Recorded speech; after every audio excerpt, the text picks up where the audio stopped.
our last session before we have a break is Nina, and she's going to talk about innovations and smarter ways of working.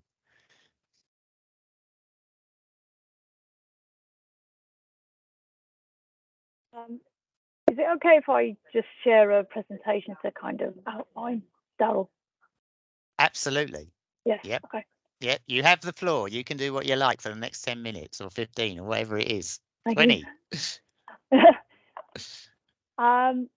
Yeah. So my name's Nina Howle. I work as a finance automation analyst here at Milton Keynes University Hospital.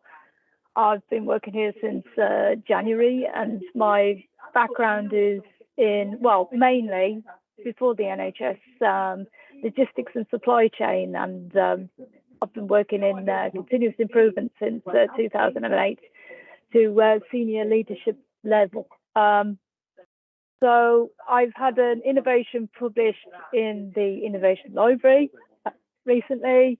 It's about the agency self-billing project. I've planned to go over the project, outline it, and also have some helpful pointers regarding submitting an innovation.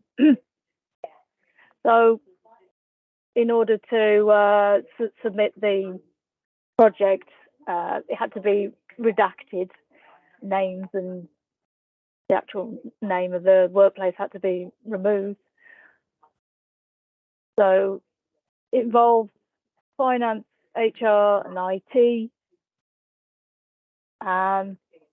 There was an issue regarding agency invoice processing. So we were going to automate it because agency invoices get stuck in the workflow.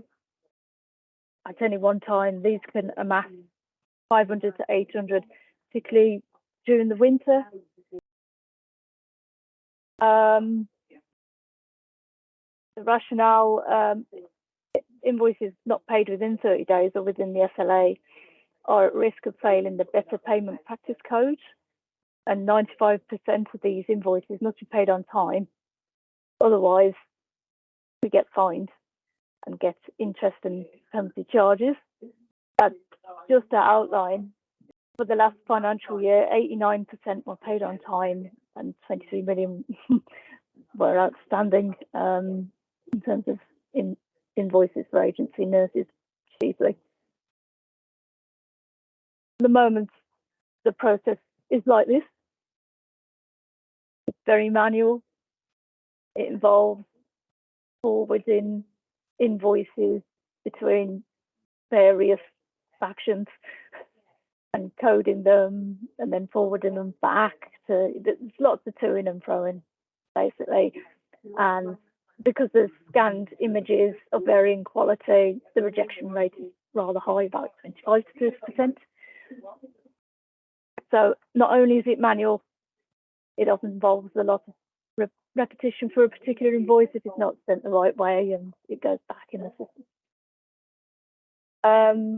So in order to find out whether a change is an improvement, invoices will actually be processed quicker and nurses will be paid on time.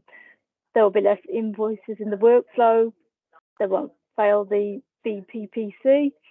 There'll be less penalty and interest charges, and that will improve staff morale and supplier relationships. I've outlined some KPIs which could be used to measure its increase in efficiency.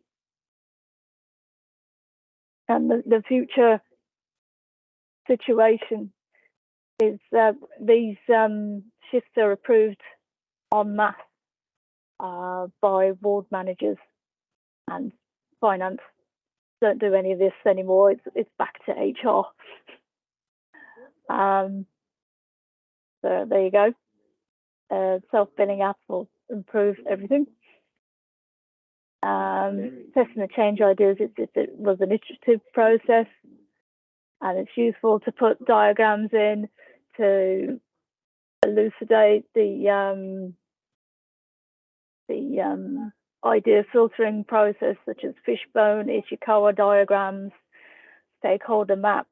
So you don't just have the immediate team, but also everybody affected by it, according to the level of influence, and yep, you see the impact there.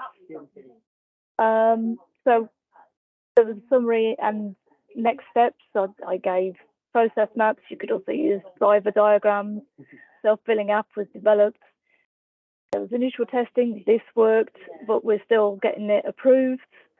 The paper's being worked on by finance and HR to get this approved by the executive directors. We need to communicate more with senior nursing staff and pilot it with one of our most used agencies. And of course, these rates need to be updated on health officers as well. So any other pointers? As I say, anything needs to be redacted, really. Names and name of the particular NHS trust needs to be taken out. It only takes a few hours to do. It takes more than 45 minutes. Yeah, and yeah, the redacted version needs to be done because it's an unbiased double-blind peer review. Absolutely crucial to quantify the time and money saved by the improvements. It's not actually calculated in that presentation, but latterly in the final draft, we should be saving £114,000 in terms of the interest and penalty charges on last year's unsubmitted invoices through this app, and they actually saved £44,000 a year in terms of staff costs because it's way less manual. It's also important to give the further implications of this, of the improvement and other intangible benefits. And of course, there are sections on the actual problem, the challenges that we actually faced, the actual innovation, without going into vast amount of details and giving away intellectual property, of course. Just general details is enough. No actual kind of in-depth designs, really. Lessons learned, absolutely crucial to everybody else out there. Outputs, outcomes, and any quick wins, ideas for improvement, such as tracking it properly using a Gantt chart, for instance, or using the Boston Matrix as stakeholder map. Basically, has anybody else got any questions? Because I think that's everything for now. Rather short and sweet. Thanks, Nina. That is really helpful. Thank you. I've just got one quick question. Obviously, any big trust will use agency staff. So, could we just nick this from you and use it, or do we have to sort of have special conditions, be with a certain provider, or how easy is it to transfer this process to other organisations?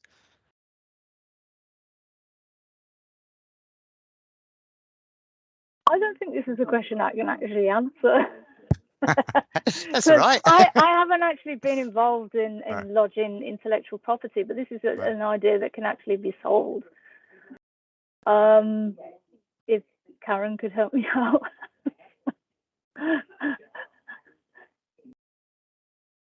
Well, I think I'll probably just need to touch base with our IT department who've been part and parcel of this. So I can come back to you on that one in particular. But obviously, if it's something that we can share with organisations, we would definitely be able to. But I'll just need to check with our head of IT if that's okay.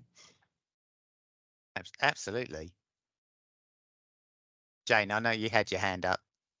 I did. I just want to say, a huge thank you to Nina. So Nina, we invited Nina along today because Nina had been involved in this submission, which has been successfully now published as part of our innovation programme. And Nina, thank you so much, because I think what you've done in there is you've explained to us a little bit about your about what you did, as well as a little bit about the process for getting an innovation submitted. So Thank you. in a moment, I'll show you I'll show you some slides about the new innovations that we've got from the region. But can I just ask you a bit of a question about kind of putting a submission forward? How long did it take you to sort of fill the form out and things like that? Was it a long process or fairly straightforward? Well, it did recommend 45 minutes, but me and my OCD nature, it took me a few hours.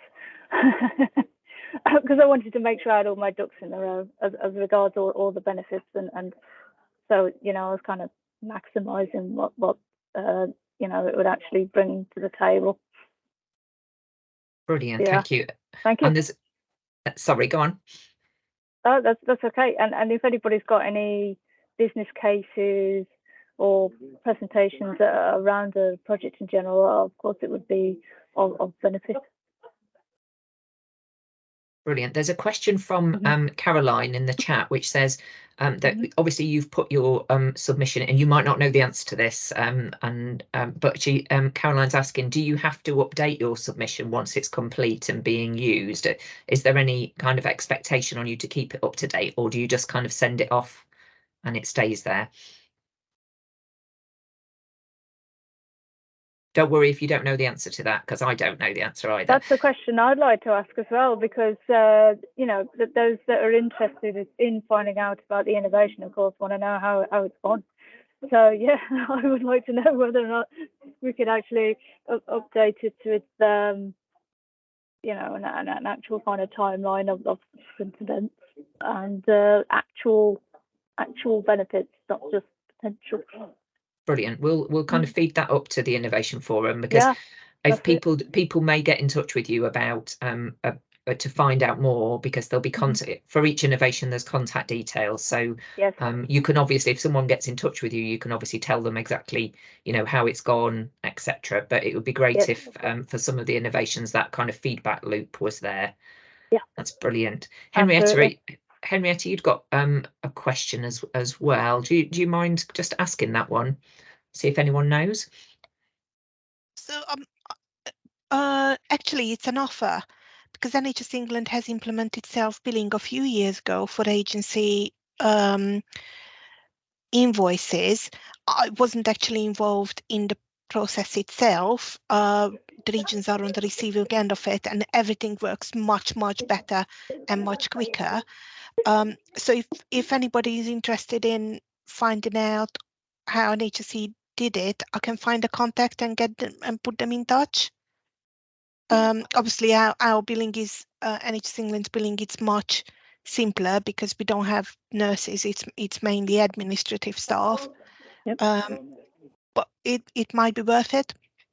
So it's an offer, really.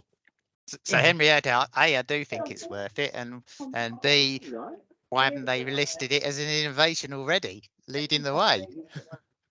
It was the national team who did it, and it may have been 2-3 years ago. Okay. So I'll have to find a contact and then find some details out on how they actually did it, because obviously the bulk of the work is being done in the national team and it's recharged to the regions, and we have a system that helps us. We have to use field glass system where all the details of the agency worker goes on with all the cost centers and all the other details. So when the bills come in, then the team uses that information to then recharge the relevant cost centers.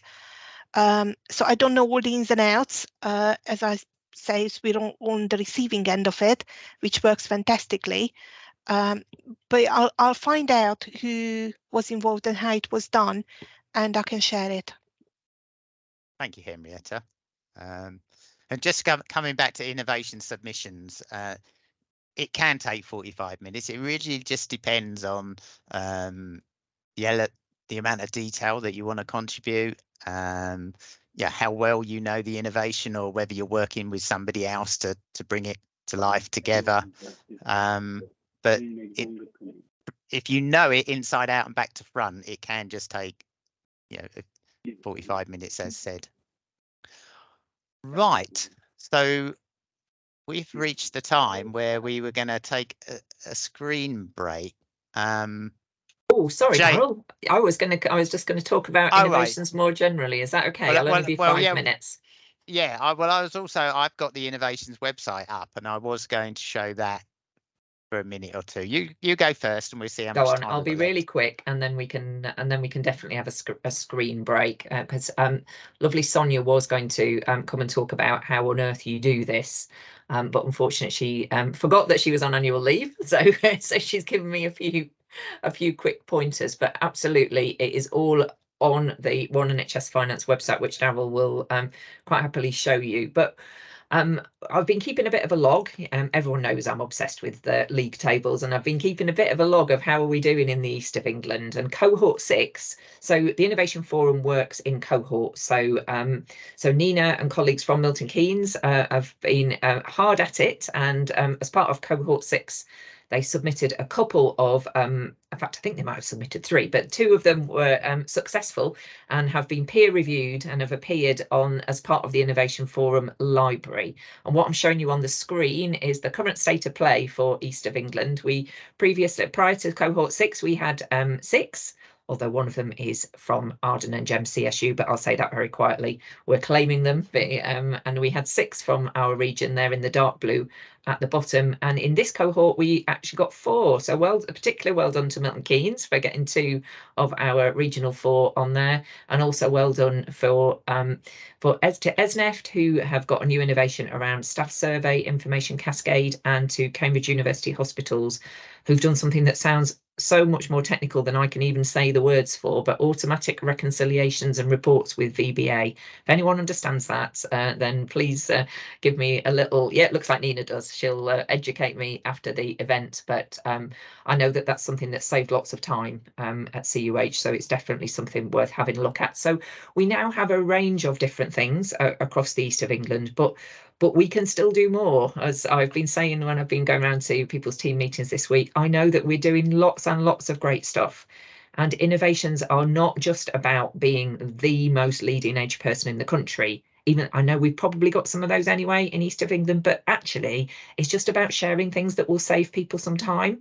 So if you're doing something in an ICB, in a trust that actually you think, we found a way of doing this, let's share it, because you might save someone else lots of time in terms of starting from scratch. So I would just really encourage you to have a look at those innovations that we've already got, the East of England ones. There's Darryl will show you how the website works in a second, but it basically is a completely open search. You can have a look for things from different sectors, different areas of interest, and find out how to do those. Just very quickly before Darryl comes in, there are lots of ways of getting involved in the Innovation Forum. You can submit an innovation to the programme, as we just heard one of our successful ones.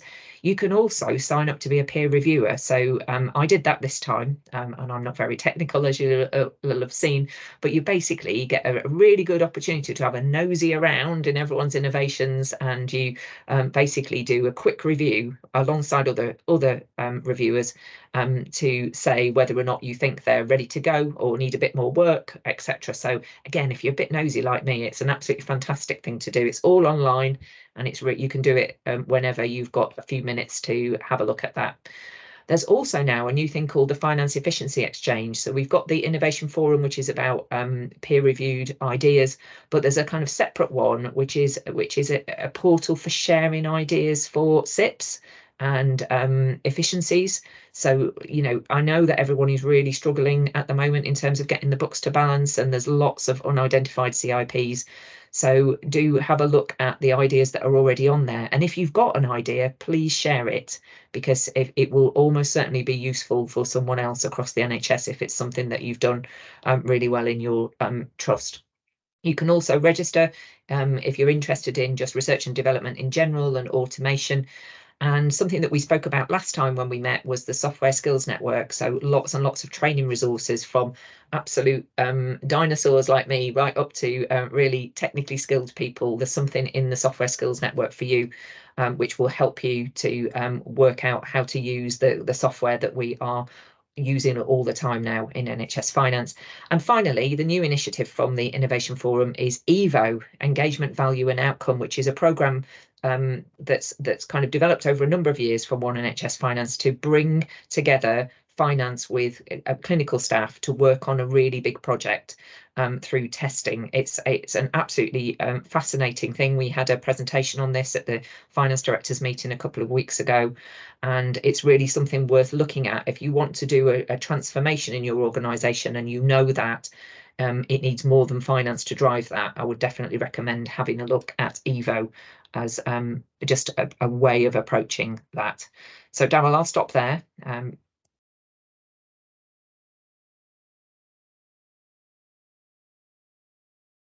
I think you're on mute, sir. It was bound to happen at some point. Right, okay, I'm just going to share my screen. Bear with me a second, it'll just literally be a couple of minutes. It's probably just showing you some of what Jane has already described. So again, the beauty of the One NHS Finance website is once you've registered once, it tends to remember your password and you don't have to think about it and you can log in really quickly. So this is the Innovation Forum main screen. So if you're interested in the innovation program, you got a link there. There's the new efficiency exchange. So yeah, we uplifted one of ours to there, and we've also had a good look at what's there already to see if we can pinch anything. And then obviously there's the Evo line. So quite easy way to explore. And I think there's some courses. Here's the softer skills network. So it's everything that Jane described is there on the front page of the innovation segment of the One NHS website. So I will close it at that point.